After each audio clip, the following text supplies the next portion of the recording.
සුබ දවසක්. අපි හැමෝම අන් අයට ආදරය කරන්න, උදව් කරන්න වෙහෙසෙනවා. හැබැයි අපි නිතරම අමතක කරන්නේ අපට ආදරය කරන එක. self love. එහෙමත් නැත්නම් self love කියන්නේ ආත්මාර්ථකාමීත්වය නෙවෙයි. ඒක අප සතුටින් සිටීමට තියෙන ප්‍රධානම යතුරයි.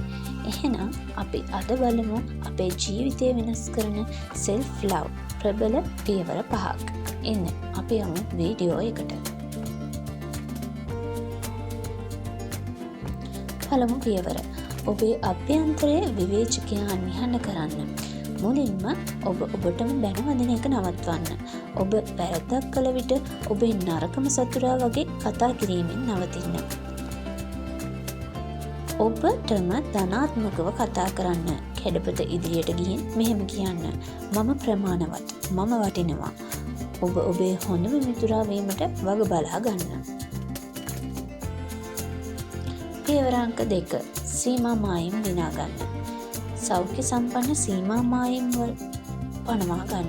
ඒ කියන්නේ ඔබට බැරි දෙයකට ඔව් කීම නවත්වන්න. ඔබේ කාලය, ඔබේ ශක්තිය ඉතා වටිනවා. ඔබ නැහැ කියන්නේ අනිත් අයට නොව. ඔබේ ශක්තිය ආරක්ෂා කර ගැනීමටයි. සීමා මායිම් තියෙනවා කියන්නේ ඔබ ඔබට ආදරය කරන බවට ඉතා හොඳ සලකුණක්.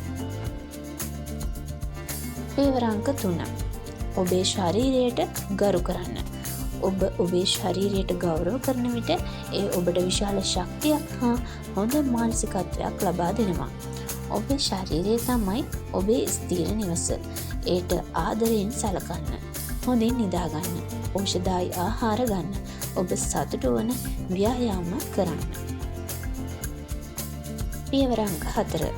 දිනපතා විවේකයේ පුරුදු කරන්න. දිනපතාම විනාඩි 15ක මේ ටයිම් කාලයක් වෙන් කරගන්න. මේක තමයි ඔබේ රීචාර්ජ් කාලය. මේ වෙලාවේ කිසිම බාධාවක් වෙන වැඩ කරන්න එපා. භාවනා කරන්න. එහෙමත් නැත්නම් පොතක් කියවන්න. නැත්නම් නිශ්ශබ්දව කාලය ගත කරන්න. මේ කුඩා විවේකය ඔබේ self love නැවත වර්ධනය කර ගැනීමට ඉඩ සලස්වනවා.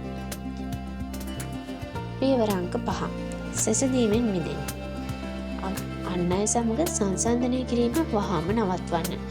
සමාජ මාධ්‍යවල දීප්තිමත් දේ දකින විට මතක තබා ගන්න. ඔබ අද්විතීයයි.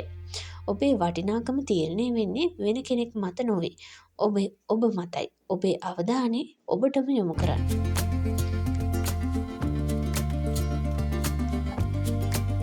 මේ self love කියන්නේ දෛනික පුරුද්දක්. ඒක දෛනික ගමනක්. අද අපි කතා කළ මේ පියවර 5න් ඔබ ඔබේ ජීවිතයට අදම එකතු කරගන්නා පුරුද්ද මොකක්ද කියලා පහලින් කමෙන්ට් කරන්න අමතක කරන්න එපා. එහෙනම් අපි මේ වගේ අලුත් වීඩියෝ එකකින් හමු වෙමු.